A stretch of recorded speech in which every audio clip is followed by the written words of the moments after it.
Já viu aquelas pessoas que têm vergonha de tudo? Parece que antes de nascer passaram 10 vezes na fila da vergonha. O Neymar, por exemplo, deve ter passado 10 vezes na fila do talento para jogar futebol. E a Gisele Bündchen na fila da beleza. Mas será que você é o azarado que passou só na fila da vergonha? Vergonha de falar, vergonha de comer, de se apresentar, vergonha de falar em público, até de tirar foto, se vestir com roupas coloridas, vergonha da mão, do pé e por aí vai. Enfim, vergonha de tudo. O que será que acontece para ter tanta vergonha? Então, você não pode perder esse episódio. Eu sou o psicólogo Alberto Josmar.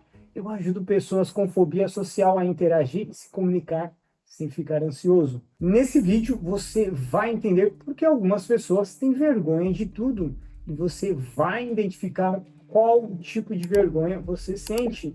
E no final vou te dar um exercício para você começar a aprender e gerenciar essa emoção tão louca e desconcertante. Como falei no vídeo do episódio 1, a vergonha é uma emoção vivenciada de maneira diferente, pessoa para pessoa. Particularmente pessoas tímidas têm uma experiência mais intensa com mais gatilhos acionadores da vergonha. O simples fato de estar sendo observado causa uma insegurança, dando a impressão de que tudo é motivo de vergonha. Mas você sabia que existem dois tipos de vergonha? E eu vou te contar cada um e você vai identificar em qual tipo você se enquadra. O primeiro tipo de vergonha é a vergonha externa, que podemos chamar de vergonha pública. E a vergonha interna, que também podemos chamar de vergonha privada. Bom, a vergonha externa está relacionada diretamente aos outros. Ela é menos prejudicial do que a vergonha interna. Ora, imagine uma pessoa que precisa trabalhar todos os dias e na sua empresa tem que participar das reuniões semanais, tem que falar com o gerente, com a equipe, precisa interagir e se comunicar com seus colegas. Ao realizar essas interações, a pessoa sente vergonha, fica ansiosa, não sabe o que dizer, não sabe como se comportar, como agir. Uma vez uma pessoa no trabalho participou de uma reunião onde o chefe fez uma pergunta e ele teve muita dificuldade de responder. Ele ficou ansioso, gaguejou, quase não conseguiu falar.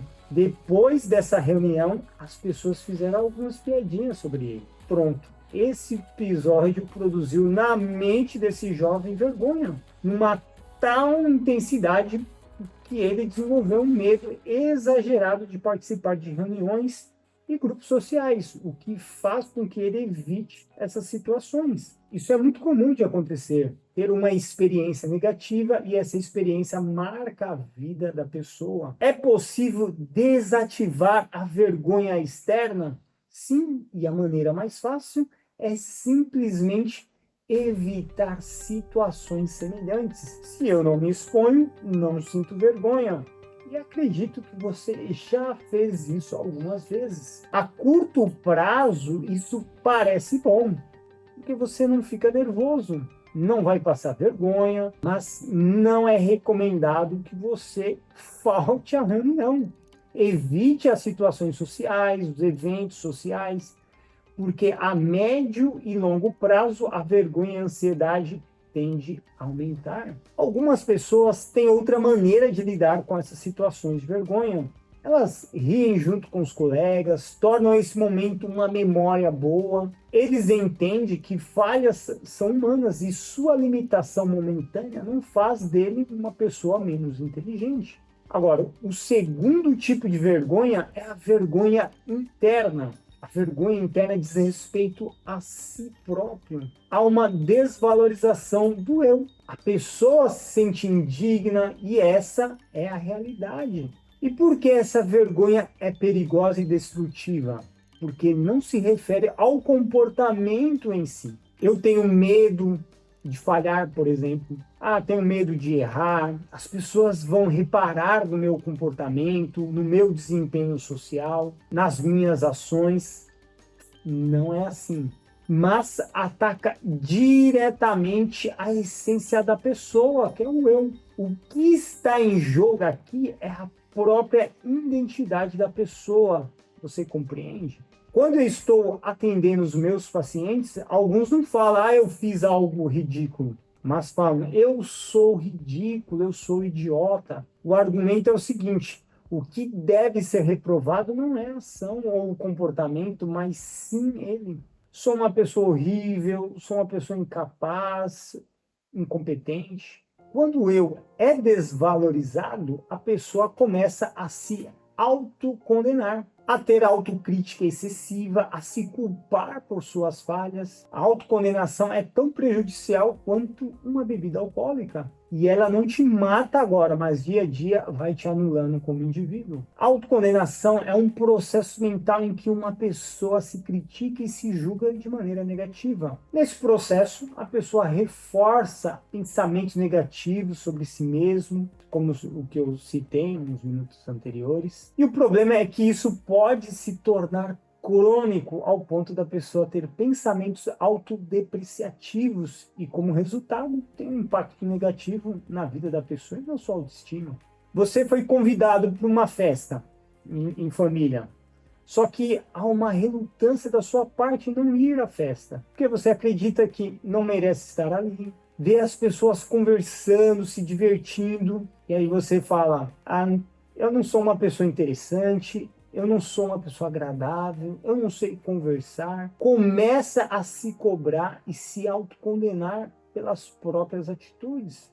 Você sente um peixe fora d'água. E de maneira parecida com a autocondenação, temos a autocrítica excessiva. O indivíduo que tem esse hábito de se autocriticar, muitas vezes, não percebe esse comportamento. Fiz uma prova na escola, tirei 9. Mas não fui tão bem assim, viu? Tenho que melhorar muito. Na reunião do trabalho foi um desastre total. Mas por que? Aconteceu alguma coisa? Acho que as pessoas não gostaram. E o que é autocrítica? Autocrítica é quando a pessoa reconhece suas qualidades e defeitos, bem como seus erros e acertos cometidos no dia a dia. Todos nós somos capazes de analisar nossos atos, nossos comportamentos e as suas consequências, mas às vezes essa análise é influenciada pelas nossas emoções. Pessoas que constantemente sofreram ataques à sua autoestima por conta de bullying, traumas, uma educação rígida na infância, pode ter sofrido algum abuso, então costumam ter dificuldade de fazer uma autoavaliação.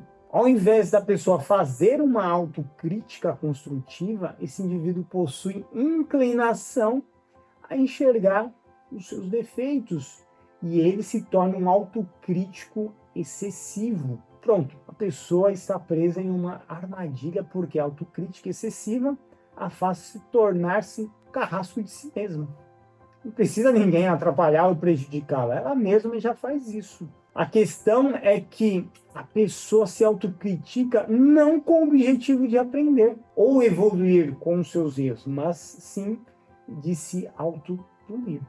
E quando essa autocrítica vai se intensificando na sua vida, isso leva a uma visão distorcida e desvalorizada de si mesmo.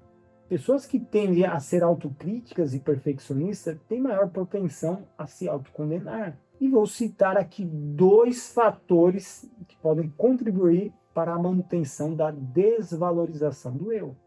Primeiro, a pressão social, que é um fator muito presente no nosso dia a dia. E o segundo fator, a comparação com os outros. Você se compara muito com as outras pessoas. Porque para muitas pessoas é tão difícil perder a vergonha, mesmo em situações simples. Porque existe uma causa mais profunda que está enraizada na personalidade do indivíduo, causando uma distorção da visão de si mesmo. Isso quer dizer que a pessoa tem uma ferida interna que precisa ser curada. Lembrando aquilo que falamos da vergonha externa, que é uma vergonha pública, dei aí alguns exemplos, e da vergonha interna, que é uma vergonha privada, que é mais prejudicial e destrutiva. Mas, Alberto, uma situação vergonhosa pode se tornar um trauma? Como superar o trauma de uma vergonha? A resposta para essas questões você vai descobrir no nosso próximo episódio. Agora, quero que você pegue papel e caneta, e nós vamos fazer um exercício. Então, primeiro, anote quais situações sociais você não soube lidar com seus erros e falhas e se sentiu envergonhado. E segundo, pense em outros desfechos alternativos para lidar com essas situações ou como outras pessoas lidariam nessa situação. Seja mais gentil com você mesmo, buscando a autocompaixão e perdão. Você não é só os seus defeitos ou as suas qualidades. Ninguém é perfeito. Você pode aprender com essas experiências. O que você achou desse vídeo? Deixa aqui o seu comentário.